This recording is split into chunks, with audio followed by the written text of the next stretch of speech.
Hi. So I'm responding to your post, Brandy, about my post. Um, to answer your question, just about how are you supposed to support, a child with deafness or like even hard of hearing impairment, if you're not trained on it. And honestly, um, when I first started as a para in an FAA classroom, so a functional applied academics classroom, we had a couple kids with, hearing aids, none that were deaf.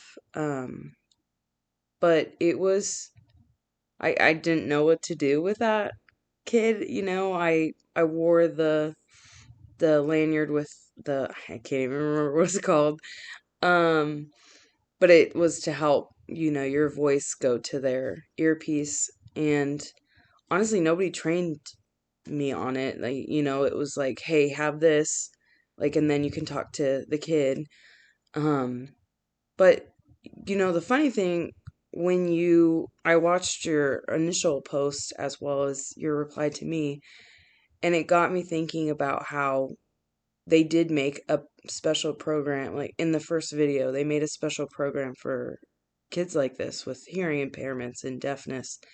So it makes me wonder how prevalent that issue was in that district, and how instead of, outsourcing all of the people that they brought in and concentrated in this one area, if they would have outsourced to the schools in the district, they would have been able to have, those kids in their neighborhood school, instead of, even the mom said, we haven't gone there, like it's 20 minutes from our house.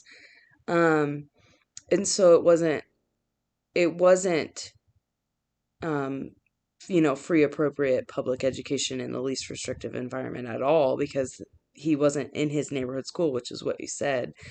um But on the other hand, autism is so prevalent and there is training being done, but yet it's not being done unless teachers are, going forth and getting more education. Um, and the only reason I know about it is because my son, and because of this program. And that's really where my training has blossomed. I've learned so much, but in the last course in 757, I did that final project about the unpreparedness of teacher training. And it was eye-opening to see how many people don't have training on any special needs at all, even if it is high incidence or low incidence. And so teaching a kid with hearing impairments is hard because, yeah, it's low incidence. Like, there's not a lot of, I mean, in my experience, I haven't really had a lot of experience. I've maybe had three students altogether in my 6 years of teaching that have had hearing impairments. Um, but autism is, I've seen more of that than anything. But even then, there's no training, unless the teacher goes and finds training on it.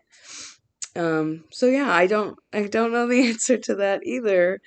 Uh, but it is concerning that there was enough of the prevalence of hearing loss or deafness in that district, and they just made somewhere else for them to go.